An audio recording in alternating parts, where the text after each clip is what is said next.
If you've been following my RBY videos for a while, you might have noticed that despite my tendency to never shut up ever when it comes to talking about what all your favorite goobers are doing across several different tiers of competitive play, I almost never talk about Ubers. I mean, the last video is a prime example of this. We went digging about in the likes of RBY Little Cup and RBY Sub-Zero Use, just to have some kind of thing to say about competitive Dratini. But Dragonite in Ubers, where it's basically just as good as it is in Overused? Nope, no clue. Don't know what that is. Uber? I hardly know her. Now, if you're wondering why I barely ever touch on RBY Ubers, the reason's actually pretty simple. I've been intentionally dodging it for years to cover up the fact I know complete dick about it. Now, I wouldn't say that's necessarily a bad thing, you know. It's better to be a Say Nut and Susie than a Misinfo Melissa. But I don't know, it's kind of strange because it's not really a new issue. Even when it comes to the tiers I have talked about, like, I'm not good at Pokemon regardless of generation or tier. So I still need help regardless when it comes to understanding what's going on in these tiers and the implications that has. I don't know why I'm always like this. I'll see some crazy shit go down in RBY ZU and I'm like, dude, that's fucking awesome. And then instead of trying it for myself, I like turn around, hop on Fightcade, hop on Third Strike, and then get my ass beat by some of the greatest minds the fighting game community has to offer us. You know, it is what it is. I mean, right now, all hell has broken loose in the lower tiers. There's 3 fire types in RBY UU, Kadabra and Tentacruel have fallen to NU, and Pinsir dropped to ZU, at like the exact same time that basically every real Pokemon faster than it rose to PU. So it and Nidoqueen are just having a fucking field day beating up children. It's awesome. It's all go at the moment, but we'll touch on that another day. I guess a big part of why I've put off talking about Ubers for so long is that the tier's just kind of a little intimidating given its history and scope. I mean, behind OU, it's probably the hardest tier to talk about, which is kind of funny because at a glance, it is just RBY OU, but with 2 new dudes that are stronger and more fucked up than everything else. Why do I have to be surrounded by a bunch of clowns? What is this? The circus? Did you all arrive here in the same tiny car? It's basically the RBY equivalent of playing GTA, but while your parents are in the room, so you have to pump the brakes on letting the intrusive thoughts win too much.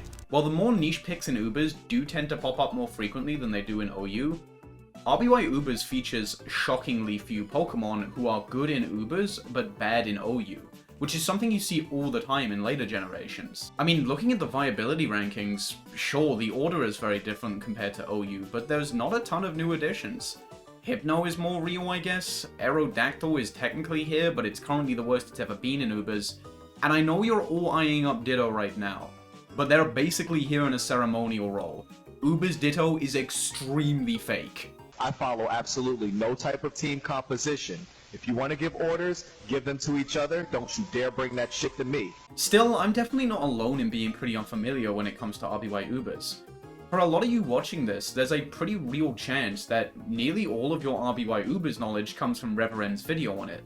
It's an extremely good video, nearly as good as his hit piece, Can You Beat Pokemon Red with pretty much only Charmander more or less. But it's also a fairly old video and is unfortunately quite outdated. That's not a jab or nothing, that's just like how time works. I mean, I made a video myself about the never used ban list, which at the time had 3 Pokemon, and then almost immediately got a 4th after I made the video, and now does not exist. It hasn't existed for like 2 years, so like, you know, it is what it is. On the off chance you haven't seen his video, I would recommend watching it after this so you have a better idea of like how RBY Ubers has changed over time. It's a good piece of history for sure. Because RBY Ubers is such a rarely talked about tier that has undergone so many big changes, it's a tier quite a lot of people have misconceptions about, especially in relation to modern Ubers. So before we get into any individual Pokemon or mechanics that are mostly unique to Ubers, I want to clear up some of these misconceptions just so you have a better idea of the environment these Pokemon are working in. But before we do that, I want to extend a huge shout out to Gastlies for helping me with this video. She is way more familiar with RBY Ubers than I am, and she basically wrote up an entire RBY Ubers Bible which was completely invaluable. I really appreciate the help, and genuinely this video could not have happened without her. I do also want to shout out Sabelette for doing a little script review for this video as well. She's also very familiar with RBY Ubers, and she's got a video of her own up where she goes into team building for the tier. If you want to learn some RBY Ubers stuff without all the, jingling keys and all that, you should probably go watch that. But either way, huge thank you to both of them, and let's get into shit that people be saying about RBY Ubers that is low-key wrong.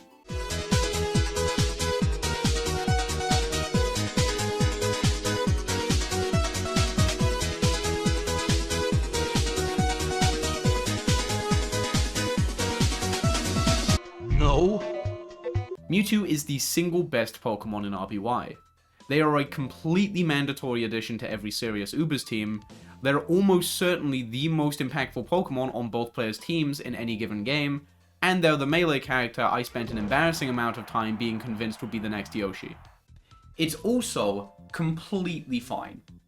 RBY Mewtwo often gets lumped in with the likes of Mega Rayquaza and pre-nerf Zacian with a hat as a contender for the most broken Pokemon of all time.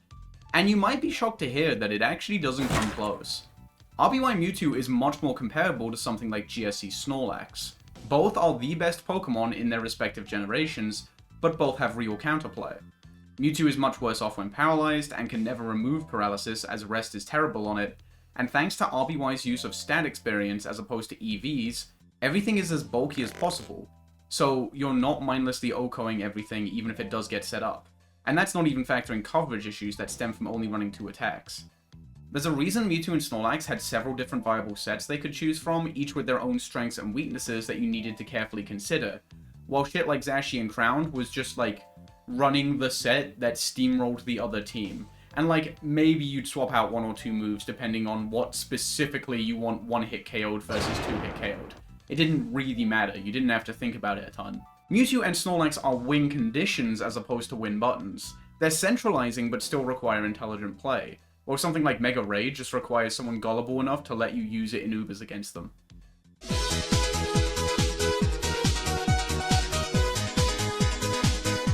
No! It's very easy to get hung up on RBY Amnesia, especially on Mewtwo. I mean, it's effectively 2 Calm Minds on a Pokemon with 154 special attack and special defense. But, no matter how you slice it, it's 2 Calm Minds in the generation where setup moves are just at their weakest. RBY's crit mechanics are at odds with boosting moves, as taking 2 turns to boost then attack does less damage than attacking twice and getting a crit with either. Which might sound silly, but given Mewtwo's nutty 25.39% crit rate cannot be ignored. There's also the issue of getting and receiving crits while boosting, which both ignore your special boosts and getting capped at 999 special, which actually matters for Mewtwo. Don't get me wrong though, Amnesia is still great on Mewtwo, even if it is being dropped more now than it ever has been. And while it's nowhere near as good as a Pokemon as it used to be in Ubers, you're never seeing a Slowbro without Amnesia.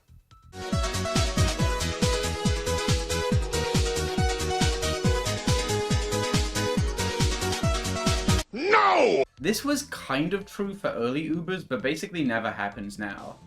These days, the best way to deal with Mewtwo is to paralyze it and then pressure it with strong physical attackers like Tauros, Snorlax, and Rhydon. That, or you, blow up on it. That works too. Some people might also be under the impression that Mewtwo actually likes being paralyzed since it allows it to dodge Freeze, but this isn't actually the case either. Freeze is, nice when you get it, but it's not really something you actively play around in RBY Ubers anymore, as is reflected by the fact that Blizzard has actually outtaken Ice Beam in usage on Mewtwo.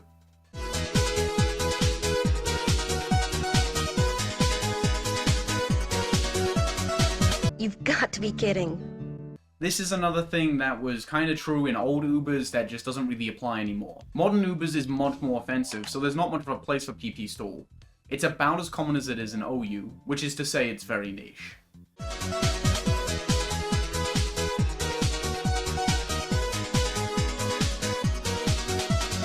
Hey, King! What is going on? I brought my Charizard to send one overused. Oh! We got one last case of this used to be true, but now it kinda ain't no more. Mewtwo and Mew are obviously still on top, but Lax isn't as mandatory as it used to be, and Chansey has fallen off big time. For modern Ubers, it's better to think of Mewtwo and Mew as a big 2, and Eggy, Tauros, and Lax as a big-ish 3.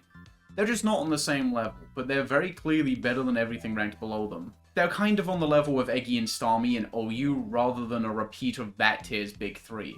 So that's everything I want to talk about in relation to misconceptions about modern RBY Ubers. However, we've still got a little bit of housekeeping to do before we get into individual Pokemon. I know all of you want me to talk about how Chansey was found dead in their home, but listen, bear with me. We'll get there, okay? I want to talk about some game mechanics first. I'm not going to be talking about every little unique RBY-ism today. Huh? Oh, come on! You gotta admit this is cool! I just want to recap 2 in particular that are especially prevalent in RBY Ubers that don't really come up all that often in other tiers. So they're absolutely worth giving it a bit of attention. They're important. Fuck.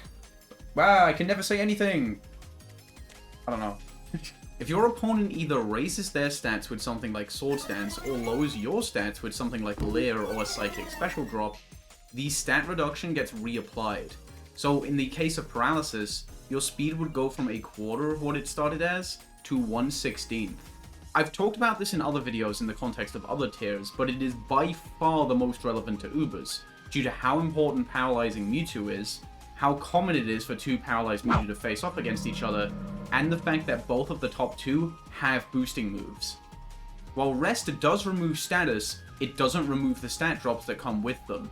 You need to switch out to do that. This is partially why Rest Mewtwo is so awful, since a paralyzed Mewtwo using Rest will still have its speed quartered when it wakes up, which, while very relatable, is fucking terrible. While not super relevant to the top 2, Agility will remove the stat reduction to speed from Paralysis before applying the +2 boost. The same goes for Swords Dance and Burn, but that's even more fringe. The last thing to note here is that stats can only ever be a whole number, and that number can never go below 1. This is actually relevant in Ubers, because there's a non-zero chance that 2 paralyzed Mewtwo can face off and have the absolute worst fucking day of their respective lives, getting hit with so many stat reapplications that their speed both drops to 1. In this case, who goes first just comes down to a speed tie. I hate my life. I hate your life too, dude. The next mechanic we need to talk about that's very relevant to Ubers is stat overflow. Stats in RBY actually overflow if they go above 1023, which is very possible in Ubers. A +4 Mewtwo is technically at 1218 special, which is prevented from overflowing to something extremely low thanks to the cap. If you boost a stats while it's at 999, your boost is applied even though it doesn't matter, and then the stat will drop by 1 to make it appear as if the move failed. Using Amnesia at +4 actually leaves you at +5. However, the cap only saves you if you boost at 1023 or more, not if you drop to something higher than that. If a +5 Mewtwo eats a Psychic Special Drop, its special at +4 of 1218 overflows to 196, which for reference is a little bit less than famously specially inclined Pokemon Raticate has. As a result, Mewtwo should avoid boosting while at +3 special or higher to avoid this scenario, although you might still risk it if the opponent's Mewtwo doesn't have Psychic, or on the off chance PP stalling is in order. There's also a very niche Mewtwo set called Save 2 that intentionally lowers its stats to have 333 special instead of 406, meaning it only hits 999 at +4 to avoid a special drop overflow. It's a pretty neat idea, but it's very rarely worth it due to the lower immediate power and the fact that you're more vulnerable to special crits, which will cut through your Amnesia boosts. Those bullies won't bother me now. With all that out the way, I think it's about time that we got into the individual Pokemon that make RBY Ubers what it is. Obviously, Mew and Mewtwo are going to take center stage here, but there's so much to say about how the OU crew make the transition over to Ubers. And there's some funny niche stuff on top of that we'll do a bit of a lightning round for. Don't worry, the gang's all here. And again, I cannot stress enough how much Ditto is not part of the gang. That guy really does fucking suck, I'm sorry. Wow, dude. That's fucking awesome. Oh, hey, I didn't see you there. I was just talking with my cool friend about how there's 2 other Pokemon we need to talk about. Because before Mew and Mewtwo, did you know that Patreon Shoe and Ko-Fi Chew have a really good matchup against My Rent. And it's even more impressive that they have a good matchup against My Rent, considering nothing is locked behind them. Which is a weird thing for me to clarify, because you can't lock things behind Pokemon. The best part is that if you run Patreon Chew and Ko-Fi Chew, it helps me as well, because then I don't have to run Sponsor Chew. And Sponsor Chew fucking sucks in my opinion, and I don't like him. So, everyone out there, would be really cool if you ran Patreon Chew and Ko-Fi Chew. All I'm saying is the support from you guys has been kind of incredible, and I really appreciate it. So, if you want to help me out and support the channel, you can go to the description and catch Patreon Chew and Ko-Fi Chew. That's definitely what you will be doing. You have to trust me. But yeah, if you want to help me out, I appreciate it. I'll stop yapping now. Let's get back to the video.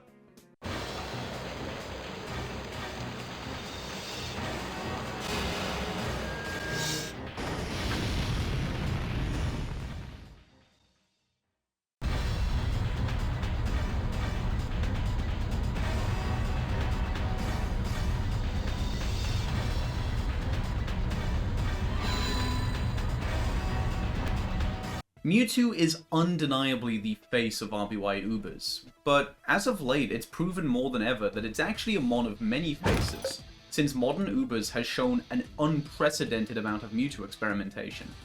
In early Ubers, Mewtwo almost never deviated from a set of Amnesia, Recover, and any two of either Psychic, Thunderbolt, or Ice Beam. You'd very occasionally see Submission for the Chansey matchup and its massive 40 PP, but for the most part, this set was Mewtwo. It was around late 2023 and early 2024 where we finally saw some notable Mewtwo shakeups.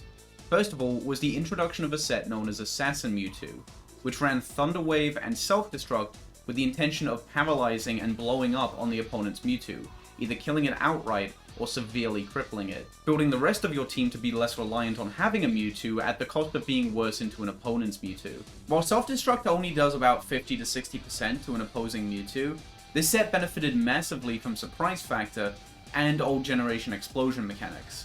An opposing Mewtwo eating Thunder Wave would generally assume an attempt at initiating a PP stall, and would then often willingly stay in and allow themselves to be worn down via crits and full power turns, only to eventually get blown up. At the time, most people complemented Thunder Wave and Self-Destruct with one attack and recover, but once people got better at playing offensively, the norm generally shifted to two attacks, with one of them always being Blizzard since it's your strongest attack against opposing Mewtwo. It was also around this time that, unfortunately, Submission Mewtwo saw its last serious play. Teams running Mewtwo as a lead would maybe consider it for Chansey, but that's not a huge concern for it anymore.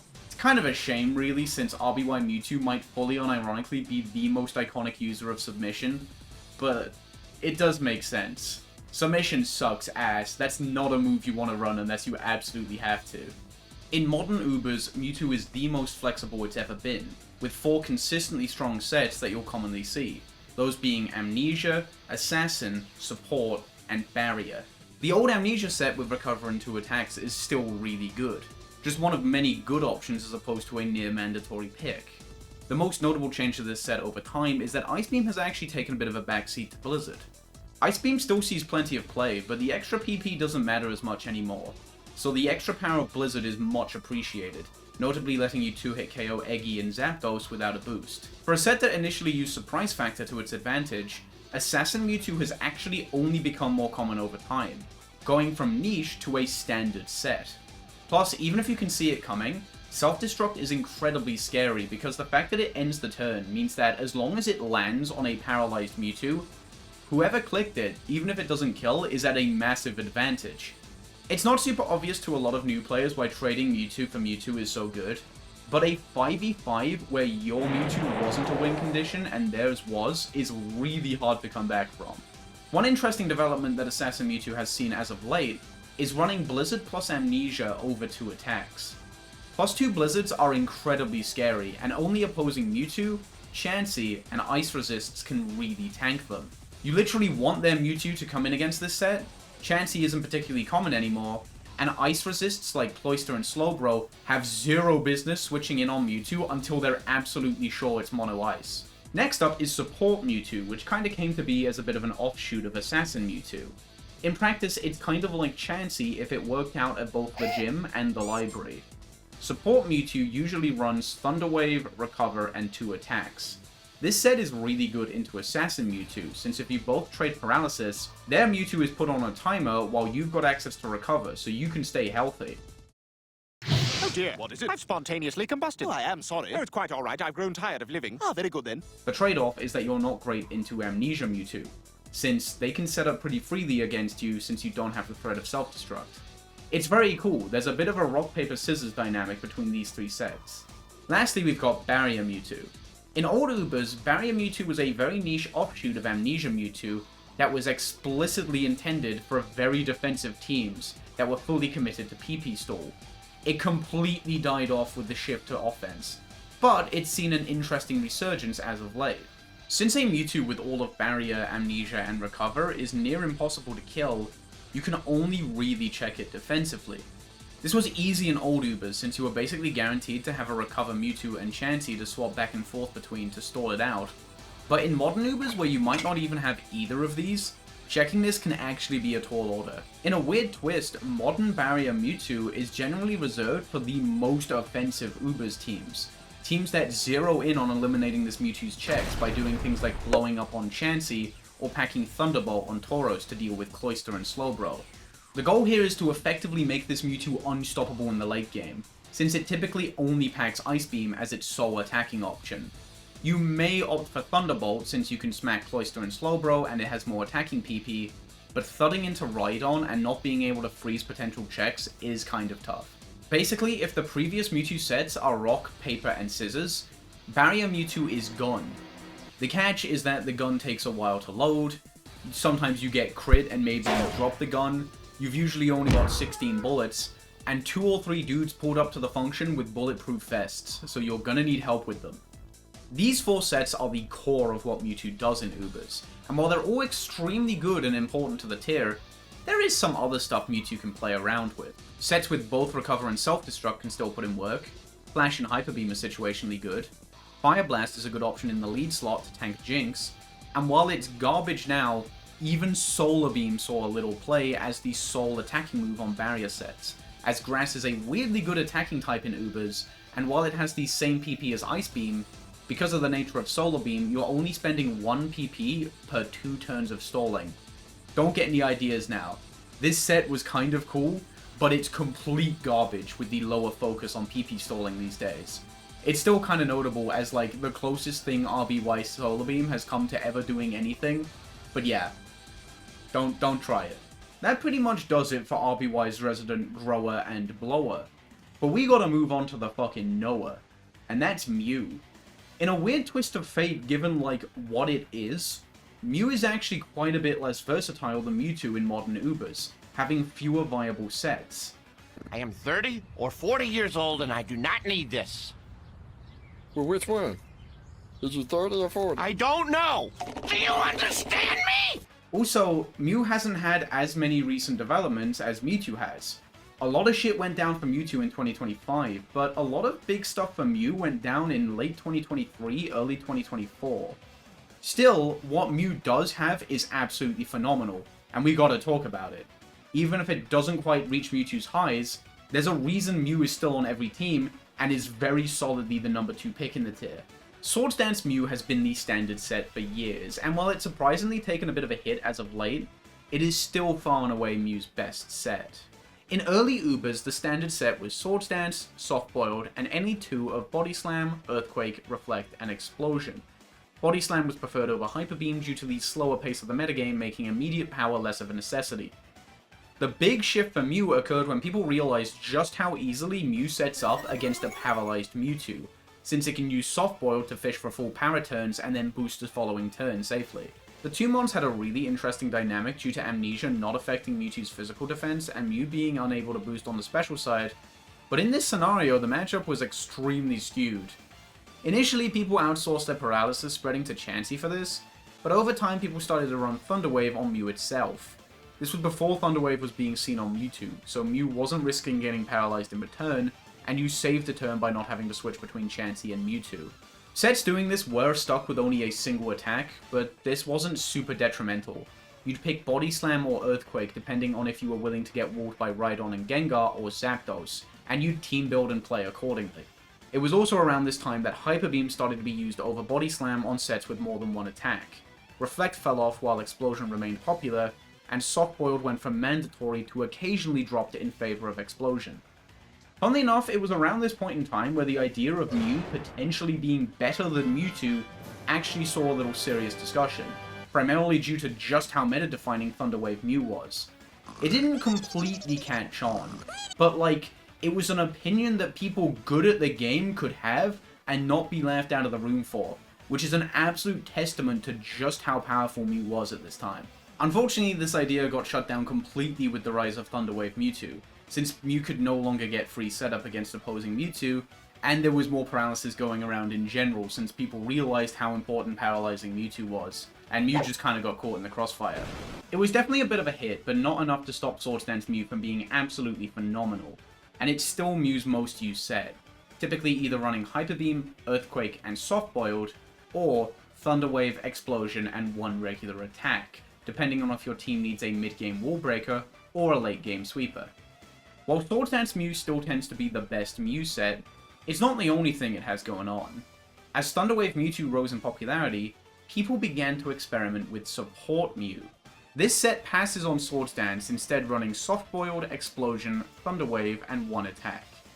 Interestingly, Support Mew is one of the only times you're going to see Mew running a special attack, since that one attack is usually one of Psychic, Seismic Toss, or Blizzard, depending on if hitting normals, psychics, or luring in Eggy is most important to you. This set in practice is kind of like a less specialized but also less passive alternative to Chansey.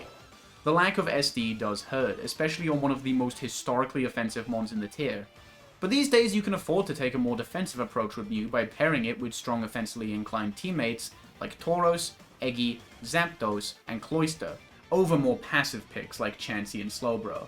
Lastly, I want to pay respects to Transform Mew.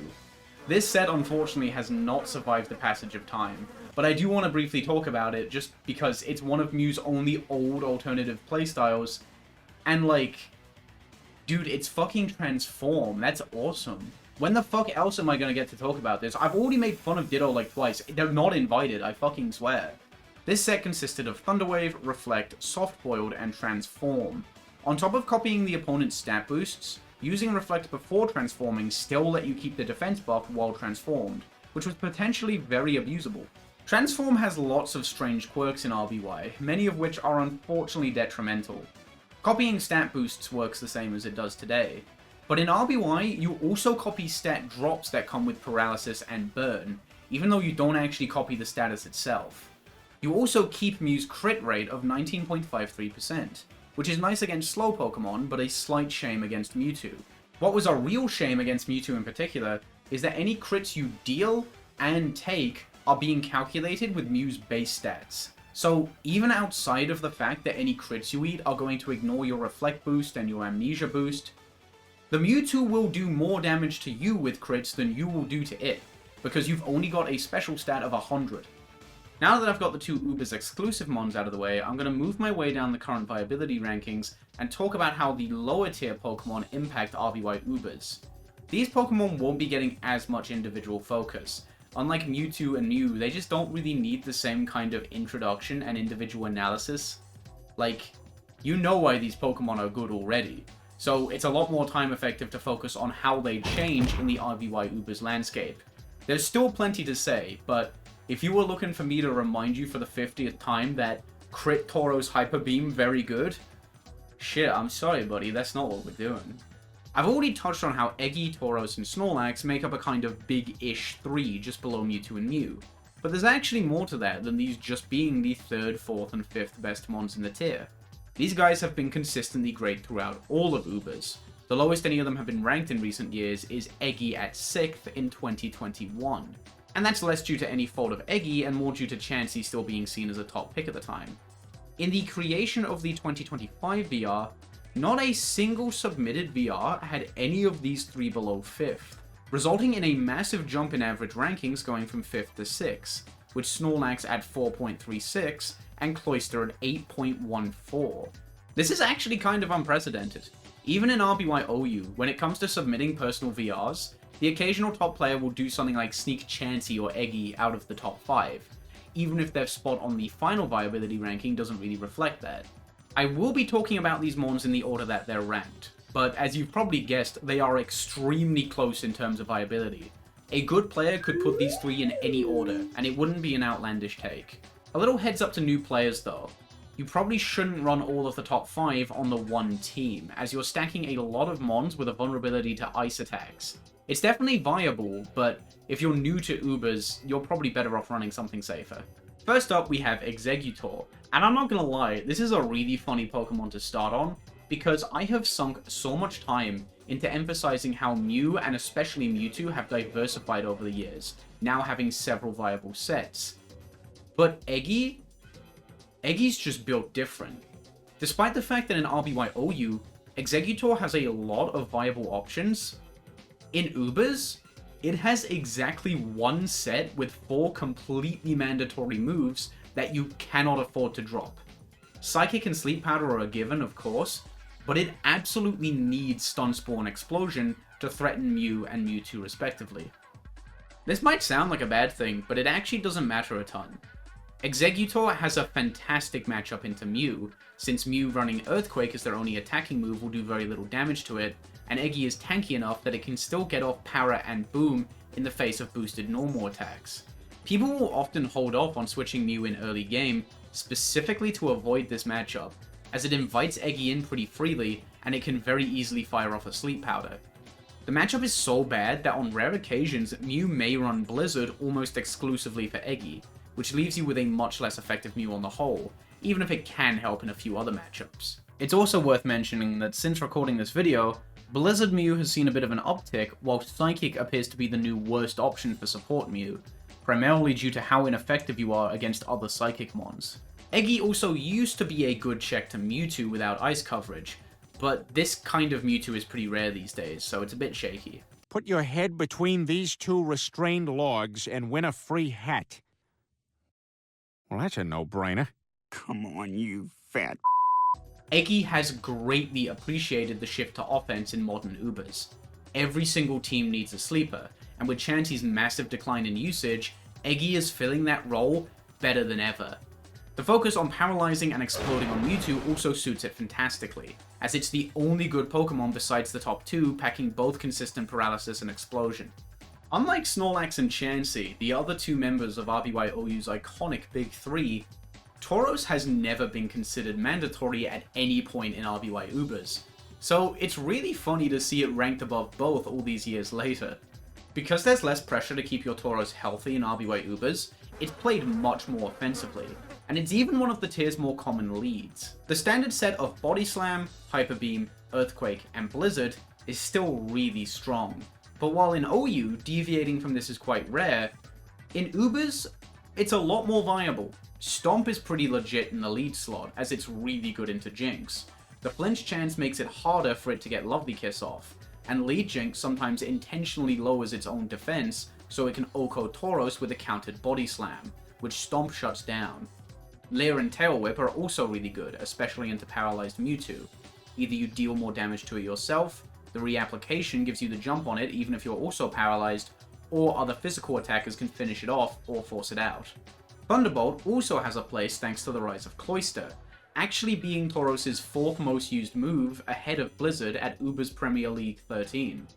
It is worth pointing out that not every niche option that Tauros has in OU successfully makes the jump over to Ubers. You're not going to see Fire Blast Tauros, for example, and Rest Tauros definitely isn't a thing. It's a lot harder to burn sleep turns in Ubers than it is in OU, so this already niche option simply doesn't work. Either way, Tauros is doing amazingly in RBY Ubers, and it's consistently seeing a usage rate of over 50% in team tournaments. Good job, dude. Snorlax is the first one outside of the top 2 that I'm touching on, who used to be considered outright undroppable. And while that's not the case anymore, that's still the tier's designated big fat meanie. He's pretty fucking good. 4 attacks lax has always been the standard, and even now, this is Snorlax's most consistent set in the tier. Amnesia and Reflect have popped up in the past, but unlike OU, they would still always pack Self-Destruct, which is simply too important to pass up on. Snorlax blowing up against a paralyzed, boosted Mewtwo is one of the most favorable positions in the tier. If Mewtwo eats the boom, it won't be able to recover due to Self-Destruct ending the turn, so even if it lives, something else can come in and finish it off or force it out. If Mewtwo predicts the boom and switches out, then it loses all of its amnesia boosts while still being stuck with paralysis, so it's infinitely easier to deal with later on in the game. Obviously, any boom user can replicate this to a degree, but Snorlax is the best at it because it has the strongest boom in the game, and it actually has the bulk to potentially switch in against a boosted Mewtwo. Snorlax trades where one Lax just blows up against another were kind of common in early Ubers, but over time people learn to play better and just avoid this scenario altogether and try and get something more favorable than a simple trade. Mons like Cloyster that could handle Lax saw more play, and it became common to simply keep attacking a Lax that just switched in rather than autopiloting to your own Lax in response.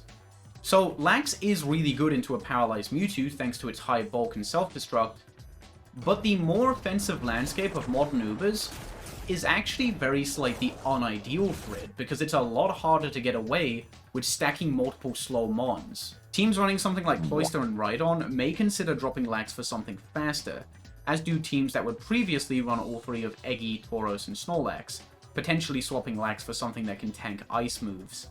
As previously mentioned, it's also less necessary as a response to opposing Snorlax. Still, none of this is to say that Snorlax is that bad at all.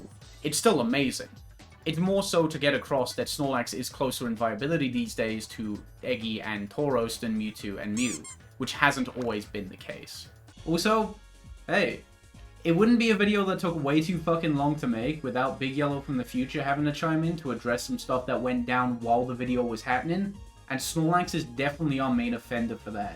At Ancient Lower Tiers Premier League 4, Snorlax was the 3rd most used Pokemon, with 74.39% usage. That is a 25% jump between tournaments, which is absolutely massive. Still definitely not as high as it was back in the old days when it was basically mandatory, but very interesting to see nonetheless. Tauros and Eggy took a small hit, and there are some other interesting developments, like people being much higher on Chansey and Starmie, but we'll get there when we get there. For now, let's move on to the number 6 pick. Moving outside of the top 5, there is a pretty massive jump in usage, but we've still got a lot of very good Pokemon to talk about. I'm going to talk about everything in the B rank on the current RBY Ubers viability rankings, and pretty much all of your familiar faces from RBY OU are here, although in a very different order to what you'd probably be used to. And the first Pokemon we're going to be talking about is a prime example of that, because at the number 6 spot in RBY Ubers, we've currently got Cloyster. Cloyster has had one of the absolute biggest glow-ups in RBY Ubers. Not only is it much better here than it is in RBY OU, but it wasn't considered particularly good in old Ubers. On the 2024 viability ranking, it was ranked all the way down at 18th. Out of the old Big 4, it only really matched up well into Snorlax, and it couldn't really threaten Mew or Mewtwo outside of Freeze and Explosion if it was paralyzed. And goes without saying, but it took tons of damage from Psychic and especially Thunderbolt. Once the tier shifted towards aiming to paralyze and explode on Mewtwo rather than Freeze or PP stole it, Cloyster suddenly got a lot more popular. Chansey and Snorlax declining in usage was also great for it, as people were running more Tauros and Eggy, both of which are good matchups for Cloyster. In modern Ubers, almost every single meta development that's taken place as of late has benefited Cloyster. The resurgence of Barrier Mewtwo is great for it, as hard-walling the vast majority of them is incredibly valuable. Ice types in general are doing great at the moment, but Cloyster's access to Explosion puts it far ahead of the likes of Articuno and Lapras. It also appreciates the much lower Starmie usage compared to OU, since Mewtwo is like a much better Starmie that doesn't resist Blizzard and is way more valuable to explode on. Cloyster does fear the rise of Thunderbolt Tauros and the occasional mono-electric Mewtwo, but like, it is worth acknowledging that these sets are rising in popularity in response to Cloyster. You know, after like decades of just being pretty good in RBY OU, taking like 90% from a crit Tauros Thunderbolt probably feels validating as fuck. On the topic of taking 8 trillion fucking damage from Thunderbolt, Zapdos has been consistently great in RBY Ubers. The dynamic between Zapdos and Rhydon is still very much a thing, but Zapdos into teams not packing Rhydon isn't as much of a threat as it is in OU, since Zapdos doesn't match up particularly well into Mewtwo. On the other hand though, Rhydon itself cannot tackle an unparalyzed Mewtwo, so getting walled yourself isn't as detrimental. These traits come together to make Uber Zapdos a weirdly good sleep sack compared to Overused, since an alive Zapdos is less threatening thanks to the bad Mewtwo matchup, and a sleeping Zapdos can still potentially wall Mew. Sleep being less of an issue is partially why it's a much better lead here than it is in Ubers. No, that's where it is. OU. My bad. Better in Ubers than it is in Ubers. Yeah, nice one, buddy. Its set is generally the same as it is in Overused, but you'll occasionally see Zapdos run Toxic when paired with Mono-Electric Barrier Mewtwo, since it lures in Rhydon and leaves it unable to sit on said Mewtwo. Flash has also seen some occasional play to kind of band-aid the fact that Zapdos gives Mewtwo free setup, but there is a Mon we'll talk about later who is better suited to this. Also, this is fucking unrelated to anything, but it's kind of a funny story. I was coming home from a night out recently, and I had a really weird dream that I vividly remember, where I kind of just, like, was working on this video, and nearly everything was completely normal, with the sole exception of Blastoise being the 7th best Pokemon in RBY Ubers. And I don't know how I managed to, like, create that subconsciously. It was kind of cool, though. Shout out to Blastoise, I guess. Good for you. Next up is Rhydon, and Rhydon wasn't actually thought of super highly in early Ubers, since it matched up terribly into an unparalyzed Mewtwo, and walling Zapdos just wasn't as high of a priority. Weirdly though, the meta at the time was actually incredibly well suited to it. Chansey and Lax were near mandatory, there was less Eggy and Tauros, and barely any Cloyster. People just, like, didn't realize how good Rhydon had it at the time. It's kind of funny. If you wouldn't take my help when you didn't need it, why should I give it to you now when you do need it? What the hell are you talking about? I don't know, but I'm not helping. The current meta is a bit of a mixed bag for Rhydon, but it's still a great Pokemon. The higher emphasis on paralysis is great since it makes it easier to smack things with Earthquake, and Chansey dropping Ice Beam for Seismic Toss is also great, since Rhydon can make substitutes with 103 HP. It also has great synergy with Thunder Wave plus Mono Earthquake Mew, which took off big time around 2024. It kinda boiled down to the fact that Mono Earthquake Mew cooks any team without Zapdos, Rhydon cooks Zapdos, and any other flying types were rare enough that you could risk the bad matchup. On the other hand though, Lax and especially Chansey not being guaranteed opponents anymore is pretty rough for Rhydon, since both were good matchups. It doesn't love seeing more Eggy and Tauros, and obviously the rise of Cloyster is a bit of a pain in the ass. It is worth mentioning though, that while Tauros is an issue, more and more Tauros are dropping Blizzard, and if you run into that kind of Tauros, the matchup is a lot better. The bigger emphasis on paralyzing Mewtwo is also kind of tricky. Obviously you smack the shit out of a paralyzed Mewtwo, but it also means people are more prepared to play around the threat of paralysis, so you might not even get that chance. Rhydon's great, but it's not something you can autopilot with, and it definitely takes a seasoned player to get the most out of it. Next is Gengar, who is mostly a fast sleep lead, just like it is in Overused. Being the only normal immune Pokemon in a tier where Self-Destruct and Explosion are everywhere is also a huge boon. Huge boon, fuck, sorry. Well, I don't know. That one Gengar sprite is kind of freaky, I wouldn't exactly put it past him, you never know. Unfortunately, once Sleep Clause is in effect, Gengar invites Mewtwo in really hard. So, once it's put something to sleep, it's usually just reserved for blocking booms and doing what it can with its own relatively weak explosion. Gengar's set is a little different compared to what it typically runs in Overused. In Overused, Hypnosis and Explosion are completely mandatory, and then you pick any two of Psychic, Nightshade, or Thunderbolt. However, in Ubers, Nightshade is also mandatory, since it's your best attack into Mewtwo and Mew, so you've only got one flexible move slot. Thunderbolt is great for waters, but less common than it is in Overused. Psychic is your go-to if you want to hit opposing Gengar, and shockingly, Body Slam is also a good pick for a final move. Since Gengar invites Mewtwo in so badly, you can predict a switch and just fish for the 30% paralysis chance. Similar to Zapdos against Mono Earthquake Mew, Gengar completely walls Mono Body Slam Mew, although this is the less common of the two Mews, and Mew's Thunder Wave hurts Gengar a lot more than it does Zapdos. Gengar overall is very linear and a bit inconsistent, but it's an important part of the tier regardless. Despite not being a top tier or anything, it is one of the main reasons Tauros and Snorlax are so hesitant to drop Earthquake, even though they'd love to run other options. At the number 10 spot on the RBY Ubers viability rankings is Chansey's Rotting Corpse. Okay, it's not actually that bad, but damn, this thing cannot catch a single fucking break lately, I swear. Chansey has had the most drastic fall off in RBY Ubers history, going from a completely mandatory pick to just a pretty good Pokemon hovering around 15% usage in only around 3 years. The old standard set was one of Thunder Wave, Soft Boiled, Ice Beam, and either Sing or Light Screen. Ice Beam was preferred as your sole attack for its freeze chance against Mewtwo, and Light Screen had a place in allowing you to wall Mewtwo even harder, tanking hits and stalling even in the face of potential special drops. Chansey started to take a hit with the shift to focusing on paralyzing Mewtwo and physical offense. It could do the former for sure, but in spite of Body Slam Chansey Guy's best efforts, Chansey could not be any less suited to a shift to physical offense. Thunder Wave becoming a mainstay on Mew and Mewtwo was the tipping point for Chansey, since now both of them can just do what Chansey does, but better.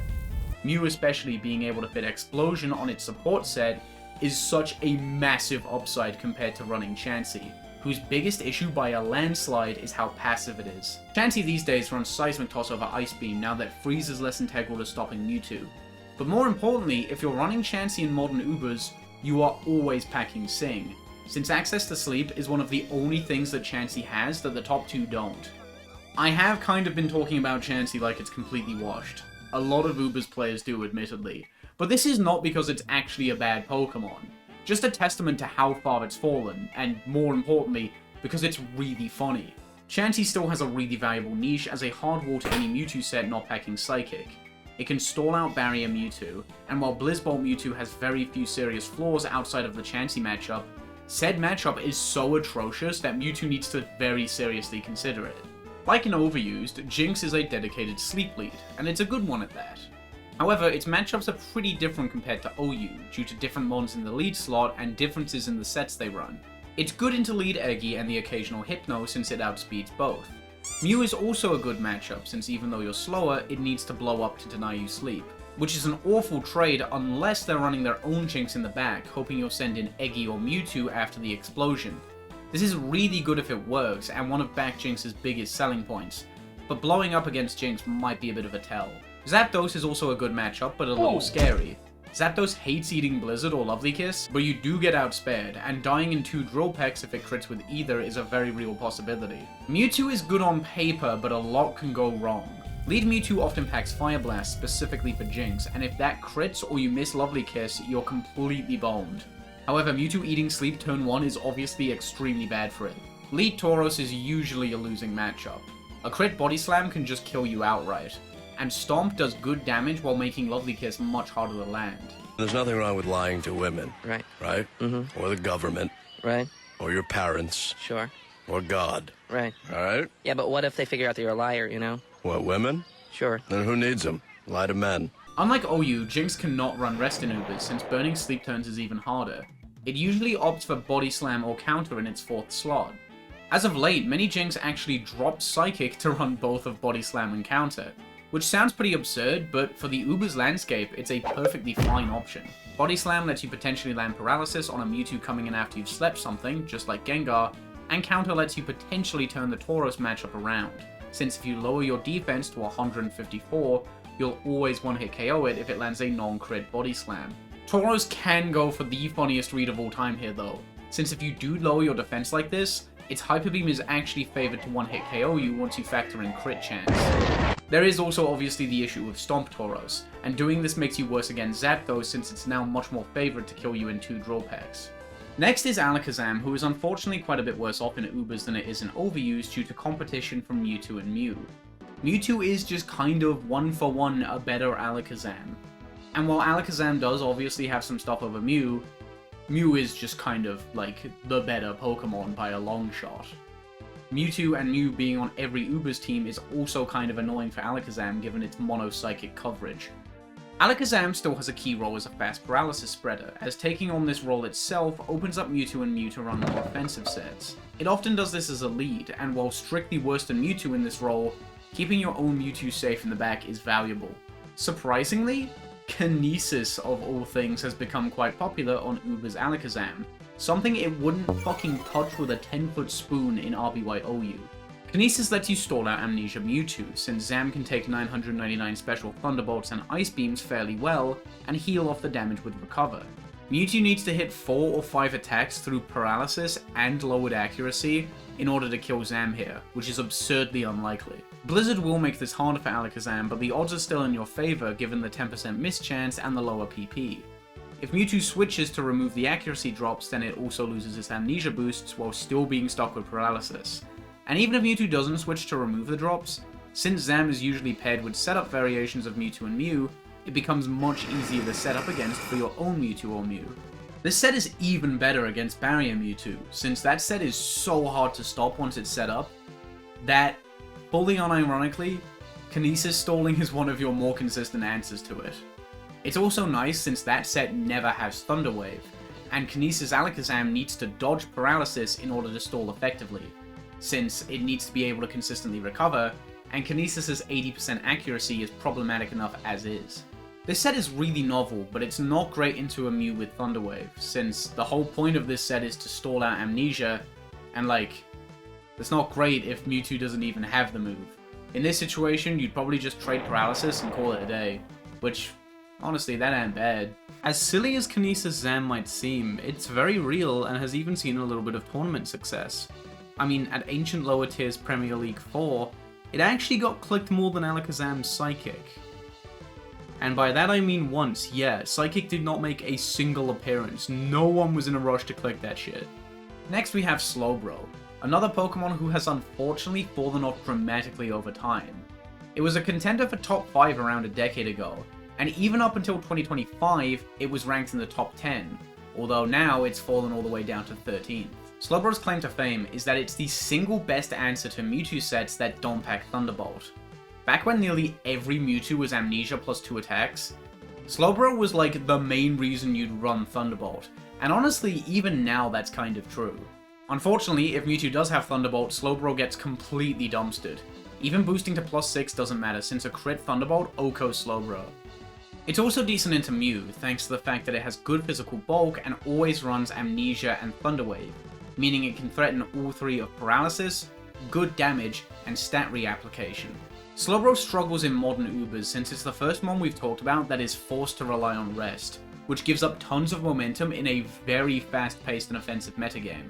A dedicated Amnesia Mewtwo check is also less of a must-have now that Amnesia has gone from near mandatory to just one of many good Mewtwo sets. Cloyster gives it competition as a bulky Ice Resist, and Thunder Wave becoming common on Mew and Mewtwo makes its own Thunder Wave less valuable. It can stall out the very dangerous Barrier Mewtwo like Chansey, but unlike Chansey, it can only do this for Ice Beam Barrier Mewtwo. Also, one extremely funny byproduct of Slowbro falling off is that it's currently ranked at 13th in all 3 tiers it's currently legal in: Ubers, OU, and UU. Which is just so hilariously in character. Bro truly does not give a single fuck where he is. You could dump him in Little Cup, he could eat a Psychic from fucking Execute, and he'd be like, damn, Mewtwo, that didn't do nothing, you fell off. Next up, we've got Starmie, who you might be surprised to hear is actually the last Pokemon in B rank. Considering I could not shut up about this thing at all in the RBY OU video, seeing Starmie all the way down at 14th might be a bit of a shock, but unfortunately it shares a lot of issues with Alakazam. Like Alakazam, it's a fast paralysis spreader that is outdone by Mewtwo and Mew, but can be run alongside them to allow them to focus on more offensively inclined sets. If he ever breaks your heart, milady, I will whip him into shape. Can I get your Discord now? Like Overused, it always runs Thunder Wave, Recover, and 2 attacks, but these standard 2 attacks actually vary quite a bit compared to Overused. You'll pretty rarely see Thunderbolt, with Cyblizz being the standard in the lead slot to smack Gengar, and Surf Blizz in the back, since Surf is your strongest attack against Mew. You do only 4-hit KO it, but you can definitely win the war of attrition with full paralysis and crits, doing just enough damage to force it to heal and make setting up scary. Starmie can also be a decent short-term check to Mewtwo sets that don't have Thunderbolt. although it can't really threaten Mewtwo much in return outside of paralysis, and it tends to be setup fodder for amnesia sets. Still, it does get lots of good opportunities to land that paralysis, since on the many teams without Chansey, Mewtwo tends to be the best Starmie switch in. Starmie's also quite good into the 3 A rank Pokemon, since it outspeeds all 3 of them and hits them hard with either Stab or Blizzard, and you can stall out Ice Beam Barrier Mewtwo just like Slowbro can.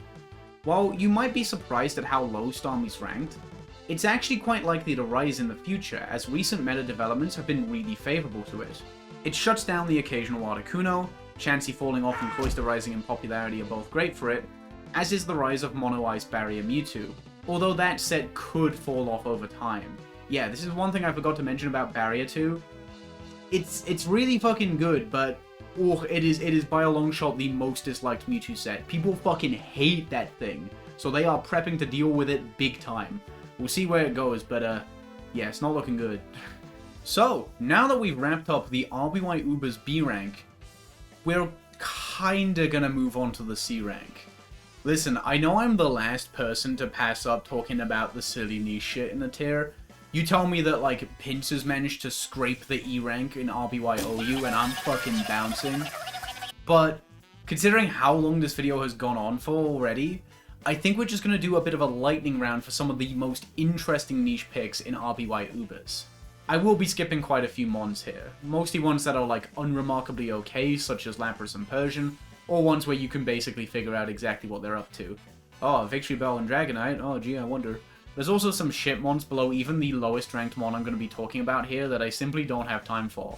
There's a non-zero chance that down the line I make some kind of video on the other low tiers of RBY Ubers. You know, that purple fuck won't escape my wrath, get back here you. But for now, let's wrap things up with 5 particularly notable low tiers in RBY Ubers. First up, I want to talk about the highest ranked of the C ranks. That being Articuno, who's ranked at 15th, just behind Starmie.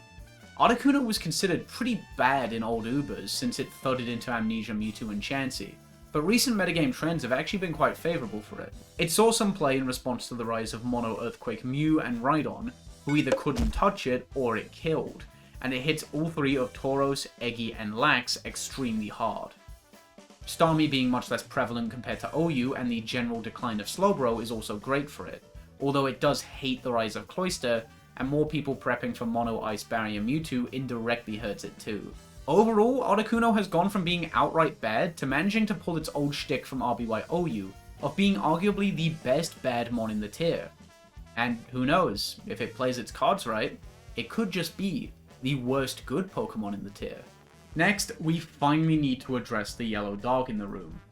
Or depending on how you look at it, maybe they like weren't allowed in the room because, you know, they're not very good in it. We need to talk about Jolteon, the only remaining OU Pokemon I've yet to touch on, and unfortunately they are not very well suited to the modern Ubers landscape, currently being ranked all the way down at 19th. It used to shine as a lead while Zapdos was reserved for the back, but nowadays people recognize Zapdos as the better lead, since it's much stronger offensively. Jolteon's mono-electric typing isn't as big of a strength compared to Zapdos as it is in OU either, since Zapdos gains the valuable defensive niche of walling Mono Earthquake Mew and Rhydon is easier to play around. While Zapdos definitely stole Jolteon's thunder, it's not completely helpless. Zapdos is the better lead overall, but Jolteon is a better lead specifically into lead Mewtwo, which is quite notable. It's also better as a short-term check to Amnesia and Barrier sets, since unlike Zapdos, it's not weak to any of Mewtwo's coverage, and it has the 100% accurate Sand attack as opposed to the 70% accurate Flash for lowering Mewtwo's accuracy. Yeah, this is kind of where we're at, unfortunately. Jolteon is almost entirely outdone by Zapdos, but, you know, it can kick shit in Mewtwo's face while Zapdos gets done for public indecency, and that's something. While kind of notorious for being fundamentally okay but having very few unique strengths in OU, Hypno is unironically kind of better off in Ubers, even if it's still niche, currently being ranked at 20th. It's an alternative to Eggy as a lead packing both Sleep and Paralysis, having better matchups into Jinx, Zapdos, and Mewtwo. The Mewtwo matchup is really important. Hypno doesn't mind eating Para, doesn't die to a crit from any of Mewtwo's attacks, and can threaten Sleep, even if it is with Hypnosis. It can also try to pull a page out of Jinx's book by running Counter, and while you're almost never seeing it now, Ubers Hypno was another one of those brave, elusive submission users. You love to see it. All of this is great for sure, but Hypno sucks ass outside of the lead slot, which combined with the unreliability of Hypnosis can potentially leave it with nothing to do. Hypno's been ranked surprisingly high in the past, but its viability is very dependent on the popularity of lead Mewtwo, which has declined quite a bit in the last year or so. Next up, we've got a bit of a freaky deaky one, that being Sandslash, who's currently ranked at 22nd. Unlike OU, where a lot of the Swords Dancers are pretty close together in terms of viability, Sandslash is the best non-Mew Swords Dancer by a mile. It only started to be explored just around the tail end of the early meta, when basically every team had Lax and Chansey, but peaked a little too late to get ranked. It was a good late game sweeper on para-heavy teams that matched up great into a once very common Mewtwo set that didn't stand the test of time for obvious reasons, that being Thunderbolt plus Submission. Several other aspects of the meta came together to favour Sandslash. Mewtwo was often happy to eat Paralysis in order to avoid Freeze, Cloyster was rare and Eggy had lower usage than it does now, and Thunder Wave plus Earthquake Mew gave it an amazing setup opportunity. Some people were really high on Sandslash around early 2024, with some personal viability rankings even putting it in the top 15. It's unfortunately fallen off since, but it's still usable. A lot of mons it matched up poorly against became more common, and Lax and Chansey taking a back seat made it much harder to set up and sweep. To wrap things up, I think it's only right that we end on one of the most notorious examples of a mon being better in Ubers than it is in OU. That being Aerodactyl. Unfortunately, Aerodactyl is not doing that well at the moment, falling 6 whole spots from the 2024 VR to the 2025 VR, currently leaving it at 26th. It's primarily used as a sort of own brand Skarmory, since it's the only mon in RBY to resist both of normal and ground, which allows it to use Rest and or Reflect to stall out Swords Dance Mew and Snorlax, while also walling several Tauros sets. It's very much like overused Porygon, in that it's a very bad Pokemon that just so happens to hard wall some very key sets on key Pokemon, most notably Swords Dance Mew. Hey, where are these hoses at? Hey! Fuck your life. Bing bong. Sadly, with Mew exploring other sets and Lax no longer being mandatory, Aero being a matchup fish is more of a detriment now than it ever has been, since it might thud into games where the thing it's looking to wall might not even exist. Thunderbolt Tauros taking off isn't exactly fun either. It's a shame one of the few examples of a mon that's bad in RBY OU actually cooking in RBY Ubers took a bit of a turn, but it's still usable, and it's a testament to just how much the tier has changed in recent years. So that's pretty much everything I wanted to say about RBY Ubers. The tier has changed so much even in just the last year alone, and it's not only incredibly interesting, but also extremely cool. I think RBY Ubers is in a similar boat to like GSC OU, where the tier gets a bit of a bad rep due to things that aren't relevant to the tier anymore. You know, like GSC OU, people think it's stall when it's actually fucking epic, and people think Ubers is like, oh, PP stall, you gotta freeze the Mewtwo or else you lose the payment on your house, wow. No, it's actually really fucking cool. People seem to be enjoying RBY Ubers now more than ever.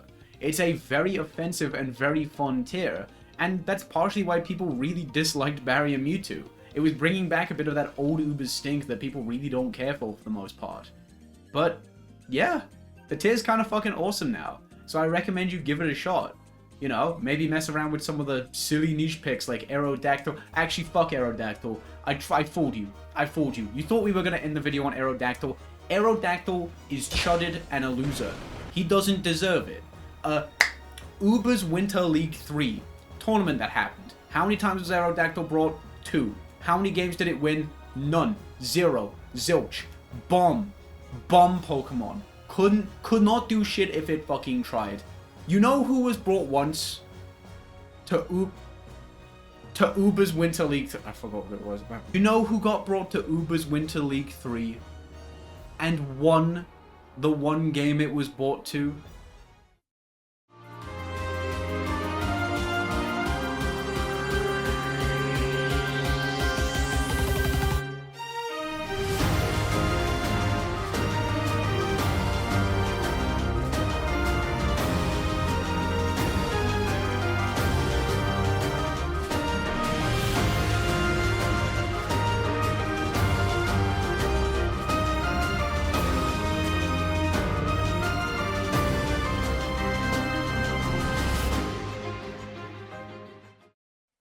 I mean, now you have to hop on. If Pinsir can cook there, the tier's gotta be good, right?